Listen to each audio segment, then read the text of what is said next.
One. Welcome, y'all. My name is Elijah Joyner, and this is my world. Yeah, one time for the fun time. Shit, bitch. Yeah, thank you, Father, for showing who really bitches. Niggas run their mouth, I treat the stool like it's LA Fitness. Told my nigga Gualo that I wouldn't get his attention. What's good, y'all? It's your boy Marlon's World. Yeah, and welcome back to another episode of My World Podcast. First off, I want to thank God for letting me do another amazing episode.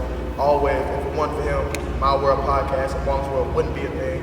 Also, I want to give a shout out to Q Money and Q Money Visuals for the amazing quality of work that he gives me. Make sure y'all go check him out. He do anything y'all need. You know what I'm saying? I'm going to put his information in the description. So, as y'all know, last episode I did 94 feet with my girl Danae Middleton. So now I have to go ahead and take a little step back into the, I guess you could say, the old day, because you know you kind of a vet out here now. This is one of the top, realistically, one of the top Chicago legends going in this incoming year. You know what I'm saying? He just finished up college, so now he's hopefully, you know, going to handle business either overseas or whichever he chooses to desire. So first off, I want to introduce a future brother of mine.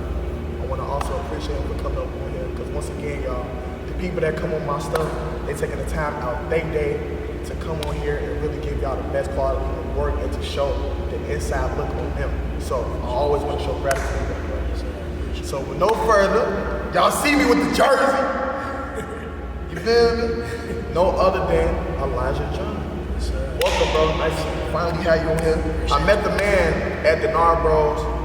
I came up to him, I said, man, I need you on my podcast. That man said, look, I got you. Just let me know the time, place, and where, and I got you. So my boy came up on him. So you already know how I do it. I'm gonna ask him a couple questions, you know what I'm saying? And I'm gonna try to get him in horse.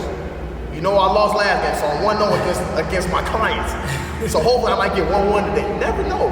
You never know. But you know these are highly skilled athletes I'm going against. You see, he's shaking his head, but you know God always got a brother. So you might never know what's gonna happen. But first question I want to ask you, bro. When did you start hooping?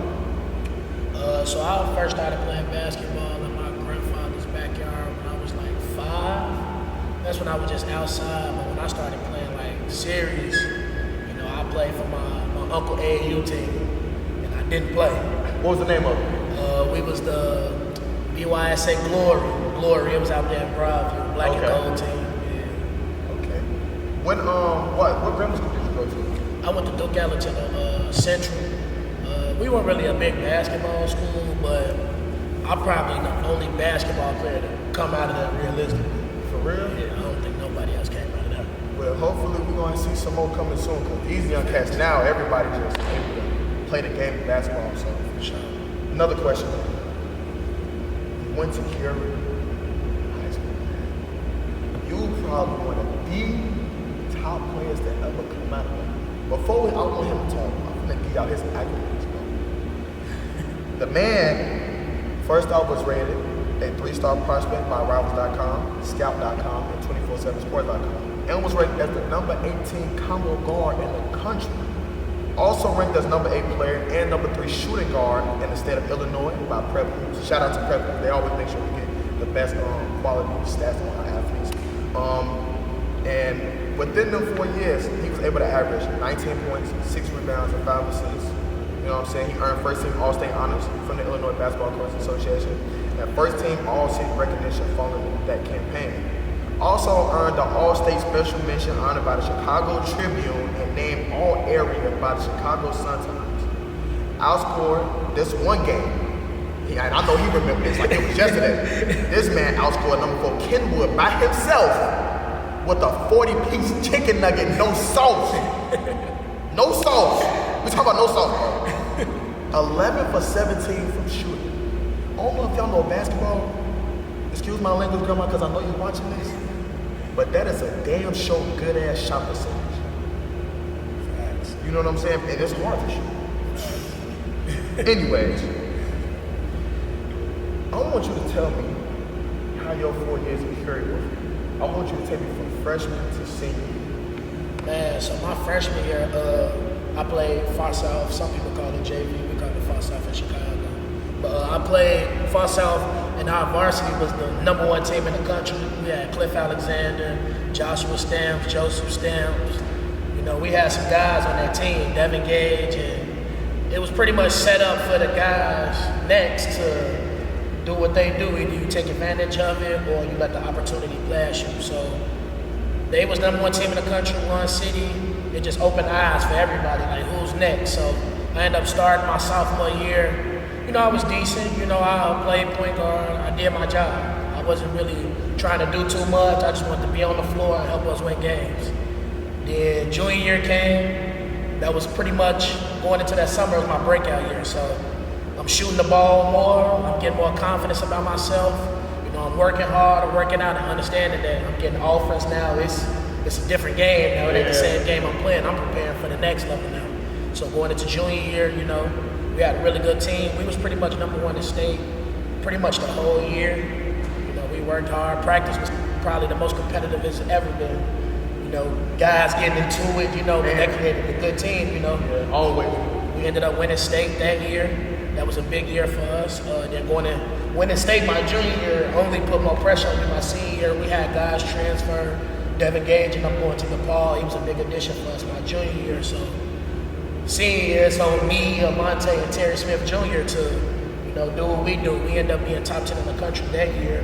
You know, we lost in the Final Four to Morgan Park, and we lost in state to Oak Park River Forest. But I want to say we finished 26-5.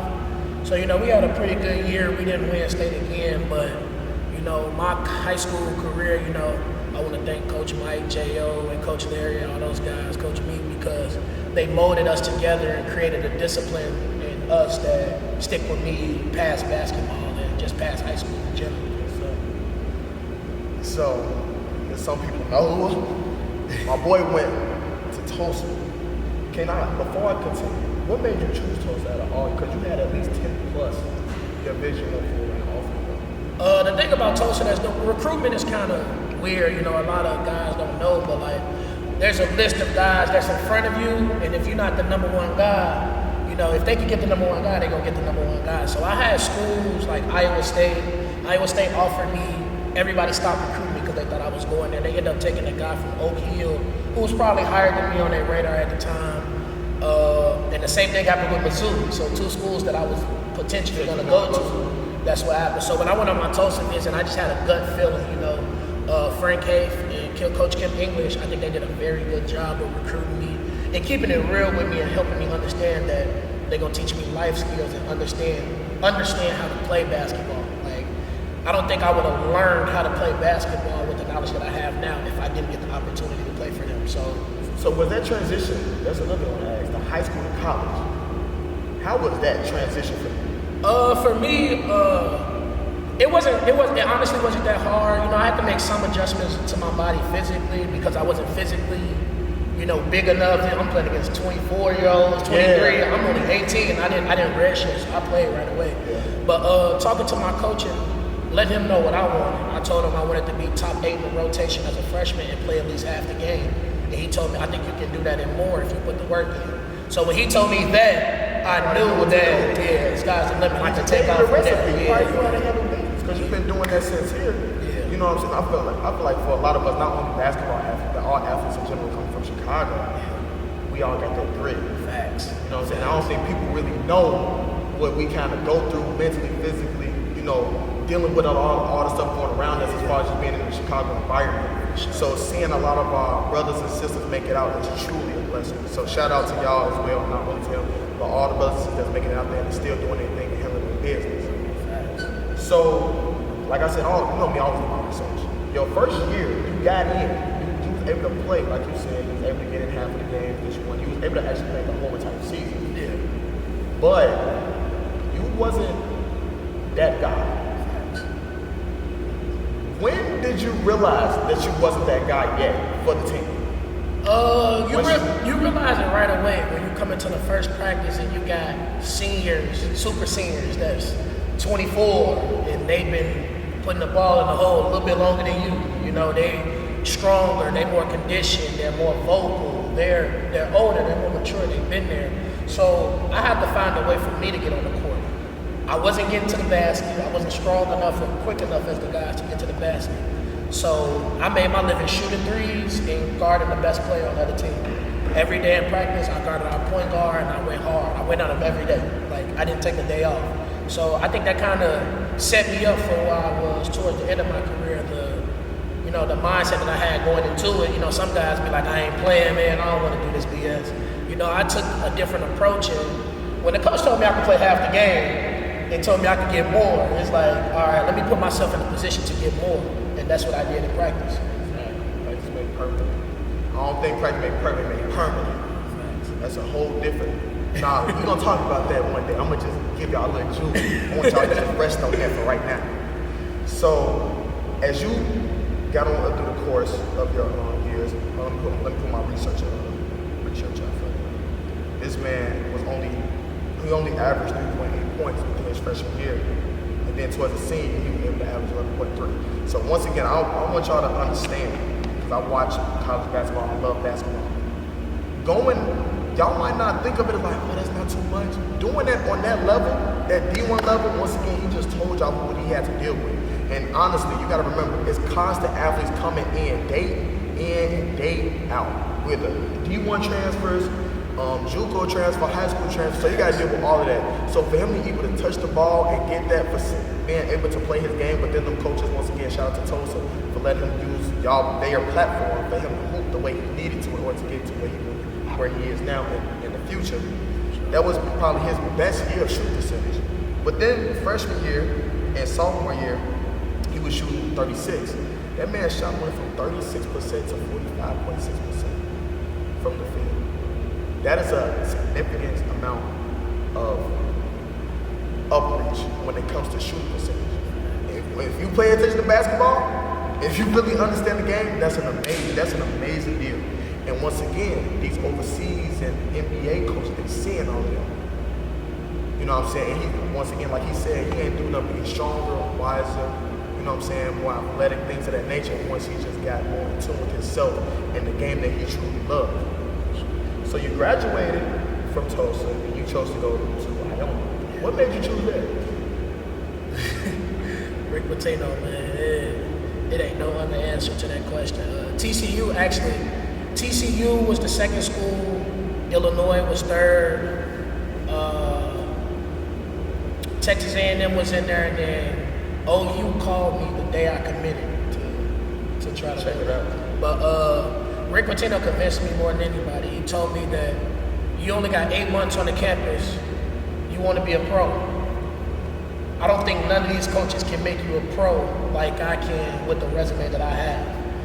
And resume matters more than anything. Like what he's done with players, put them in a position to, even after basketball, is going to take me further than, just picking somewhere with a great campus. I didn't care about the campus. I didn't care about nothing. You was in Tulsa, Oklahoma, so I know, you know what I'm saying? Tulsa, the campus is very nice. Tulsa, top 15 private schools in the country, that's a big time school, but Iona was strictly Rick Pitino. Hey, sometimes you don't really be going for anything else but the coach because you know what you can get out of it for yourself. Facts. So before we go ahead and get into the game, I need you to give me two answers. First answer is, who was your top 5 Chicago basketball athletes? Top 5, not including yourself.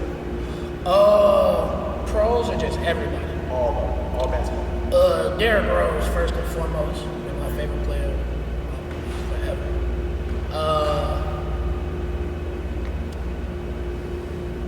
Dwayne Wade. Okay. Dwayne Wade, of course. Them two NBA guys, I'm gonna throw some local guys out there that I really look up to. Zeke, that went to Simeon. He did. Zeke. That's one of my vets. Malcolm Griffin. One moment. I'll probably have to go with Big Bro Cliff. Cliff? Yeah, Cliff probably one of the most dominant players I think I've ever seen. In person too, because you was able to witness that. In practice. Everything. This is the last question before we get to this. If you answer it wrong, you're on the podcast. Who is the GOAT of basketball? LeBron James or Michael Jordan?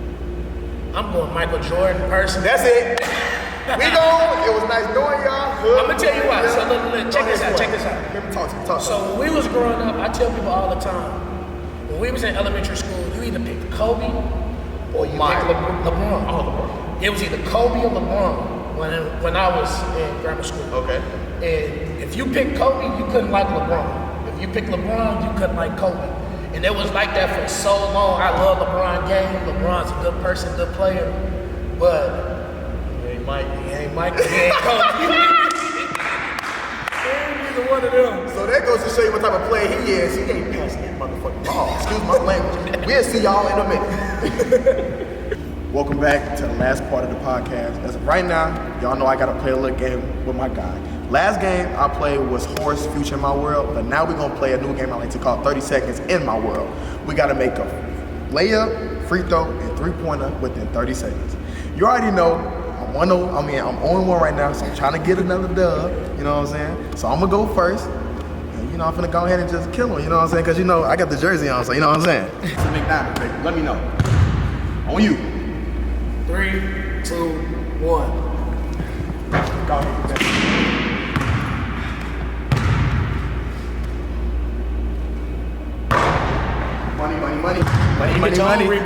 Money. Oh, that's three right there. Oh, no. 10. Oh, 5. That's good. Hold on. You got it.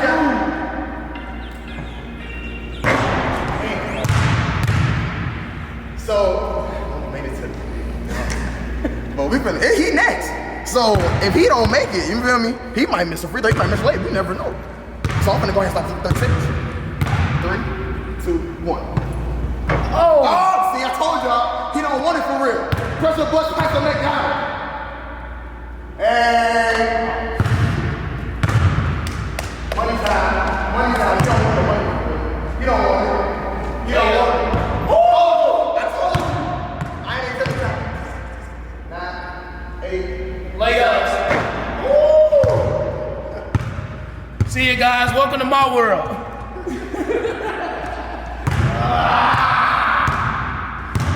10 seconds? Yeah, 10 seconds. I want to thank my guy for coming over, man. Yes, sir. Appreciate it. Make sure y'all like, comment, subscribe.